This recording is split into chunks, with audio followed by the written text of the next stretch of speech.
Now, we're back dito sa ating stalking time. So, yun nga mga babes, no, pwede nyo isipin ng inyong specific person sa inyong mind, no? At iba naman, walang specific person. Kung gusto nyo ma-attract ang new soulmate, pwede rin. Basta isipin nyo yung mga gusto ninyo na characteristics, no, natataglayin or tinataglay. Yan, no? So, pwede kayo mag-focus, no, habang ako ay nagsha-shuffle or kung gusto nyo, i-pause nyo muna itong ating video, no, at i-resume nyo na lamang kapag ready na kayo. At yun ang mga babes, wala tayong gender dito, pakatandaan. Babae, lalaki, LGBT, lahat welcome. Pwede rin pong switch yung mga roles.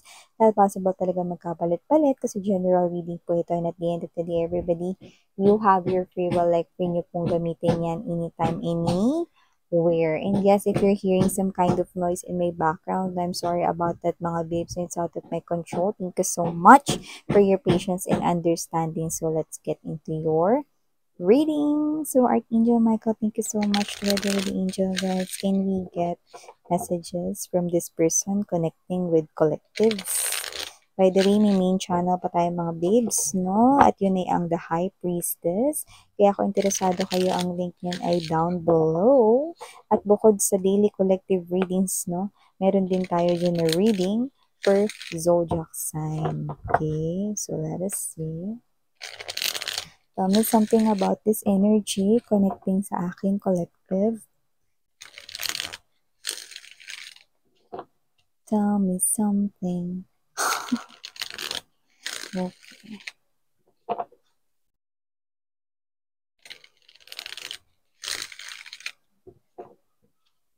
Okay, so let's go ahead and check these messages right here for ya, guys. So, ilatag naman na natin lahat, ha? Ace of Swords. Tower. King of Wands. Fool card. Two of Coins. Two of Wands. High Priestess. Knight of Cups. Okay, Four of Wands. High Wand. Bottom of the deck. Knight of Swords. Eight of Coins. And the Four of Swords. Usap ko lang to ha, kasi nagre-reflect. Okay, better. Okay, tapos dito na lang to.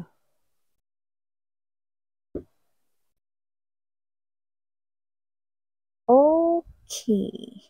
So, from the looks of this, nakikita natin dito mga babes, no? Ni ito ay, walang duda, new love, brand new person ito mga babes na nakikita natin dito coming towards you guys. At meron tayong energy dito, no? Na yung iba, hinihintay nyo pa yung ex ninyo na bumalik or parang humingi ng sorry sa inyo. No? So, nakita ko yun dito. Okay. Although you feel like na parang may pagkakautang pa sila sa'yo ditong sorry or dapat humingi ng tawad sa akin yan, miss yan. Nakuha ko yung energies niyo ng gano'n. Pero meron ditong bagong parating sa inyo mga babes, no? To the point na kakalimutan or makakalimutan nyo na rin dito yung ex ninyo. Like to the point na parang yung paghingi niya ng sorry or yung parang pagkagusto ninyo no, na humingi siya ng tawad sa inyo ay parang magiging hindi na ganun ka-importante here for you guys no, because a new person will definitely come into your life. So, yun yung nakikita natin dito. So, yeah, mga babes. No? And also, nakita rin tayo rito no, ng energy na kung sino-sino man yung mga energies dito na parang waiting sila. No, nakikita ko rito no, na kung sino man yung damuhong na hinihintay ninyo, no, wala po talaga sa energy niya rito, no, ang bahid ng guilt. At wala rin sa energy niya rito, no, ang paghingi ng sorry sa inyo dahil kung sino man siya, parang siya ito, no, na happy siya sa kung ano mang ginagawa niya ngayon, no?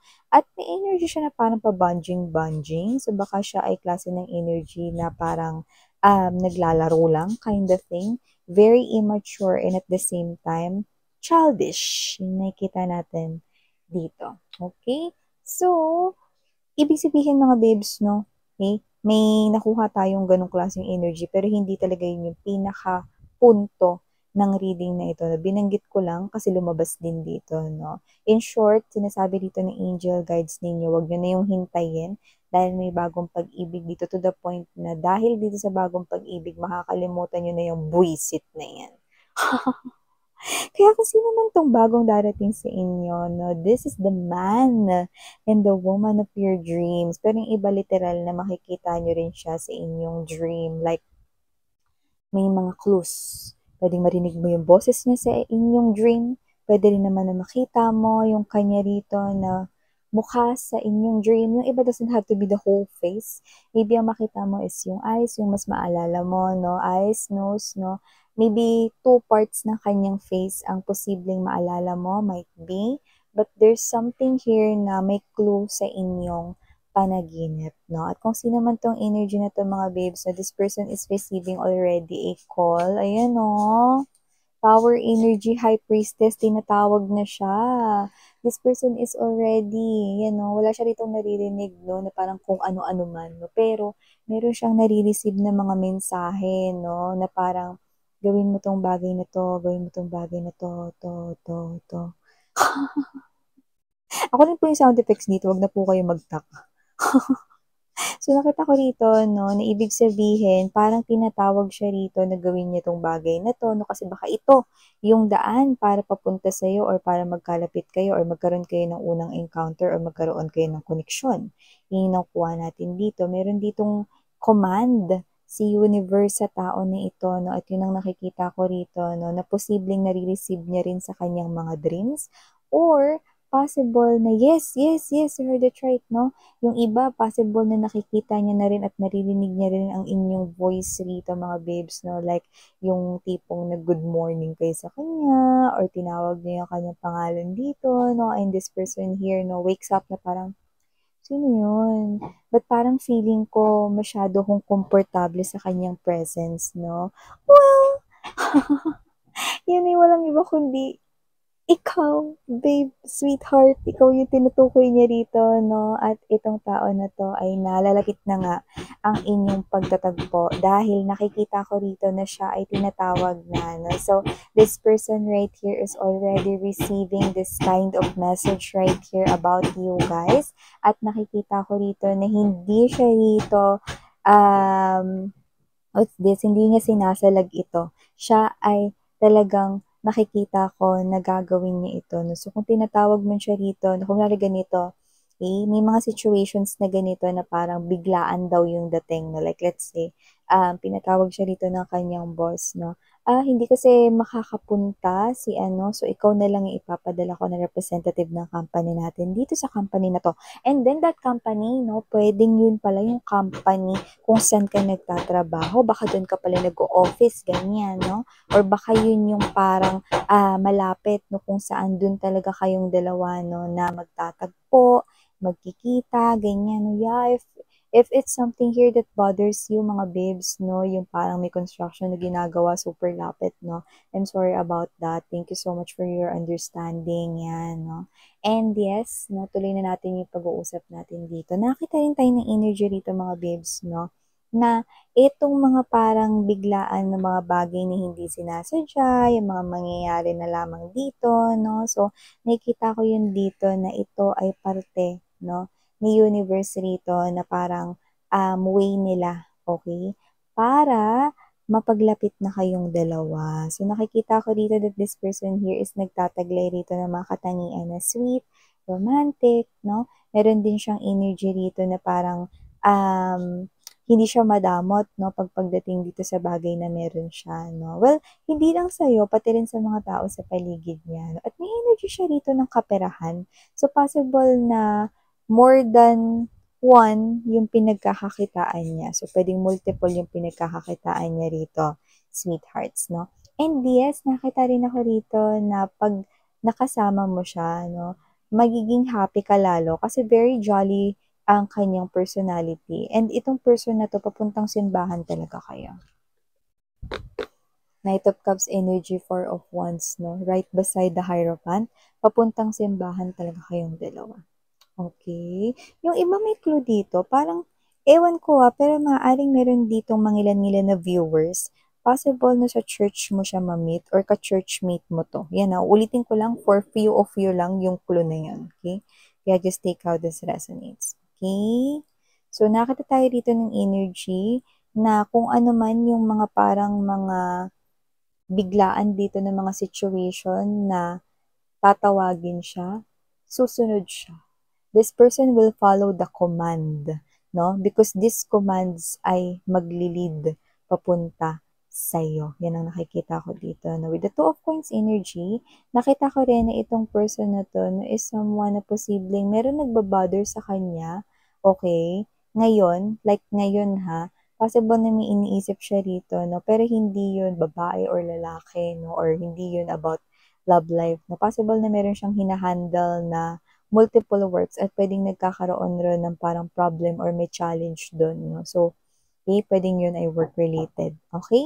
So, nakita ko na kung sino man tong energy na to, no? Maaring siya ay neat, tidy looking, and also nakita ko rin dito na itong person na to, no, is someone dito na parang, ewan ko may energy siya na posibleng hindi siya nagbe-breakfast or okay lang kahit walang breakfast. May ganong clue. So, kasi naman tong energy na to na possible na yun ay isa sa mga clues din na pwede ninyong tandaan. Okay? And nakita rin ako ng energy rito na merong situation kung saan siya ang tatakbo. Nakikita ko may tumatakbo papunta sa'yo. Hindi yung maghahabol in a way. Parang meron ditong situation kung saan hahabulin ka niya to the point na, ewan ko, yung parang energy na kunwari may malalaglag ka, hahabulin ka niya para ibalik sa'yo yung gamit mo, no? Or, hahabulin ka niya, i-approach ka niya, no? Kasi meron siya ritong itatanong sa'yo, no? Na parang related, lalo na kung ito ay sa inyong work, no? Kung ito ay related sa inyong kaperahan, no? So, maaring isa yun sa mga encounters ninyong dalawa. Pero kung sino man siya, no, ito na yung simula rito mga babes, no? Dahil, alam mo, kung sino man ito yung klase ng energy na hindi mo ini-expect, no, na darating pa sa life mo. Lalo na yung iba, parang feeling ninyo, mga babes, wala nang love na darating sa life ninyo, no, dahil sa sobrang tagal bago dumating, pero ito na siya. Ano? Miss yan, meron ka ba nakikita dyan na parang kahit time period, estimate na lang ng pinaka mas mabilis na darating yung iba. Yan, no? Pero pinaka mabilis, might be 3 weeks from now. That's the fastest, no? But that's only for few of you guys, no? However, yung mga marami-rami, nakita ko rito, no, na bago rito tumungtong yung August, particularly July, no? Possible na mas marami yung makikilala nyo na ito, no? So, keep on working lang sa inyong self right here, no? Because this person here is someone na siya yung papunta rito sa inyo. Okay?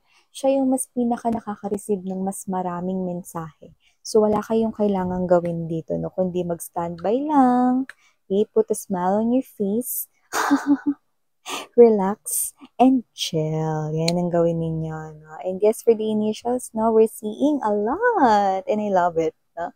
We have here letter G, nandito rin letter I, we also have here letter N, we also have here the letter R, andito din po ang letter T at letter L, and last but not the least, nandito rin po ang letter C. So, yeah, mga babes, no, ito yung mga initials na pwedeng tinataglay niya at tinataglay ninyo. Pero kung tatanungin ninyo kung more likely, this person yung mas pinaka nagtataglay nitong mga initials ni ito. No? And yes, now we also have here number. So definitely nakakita tayo rito ng 2. So you could be seeing here a lot of number 2s. Okay? So 2, 2, 2. See, as you can see, we have here the 2 of wands. We also have here the 2 of coins right here. No? And we have here Roman numeral number 2 with the high priestess. So meaning to say, there's a secret code right here. No? If you keep on seeing number 2, mag-isa man yung 2 o tatlo yung 2, ibig sabihin your soulmate, your genuine soulmate is already around the corner and this person is already moving towards you.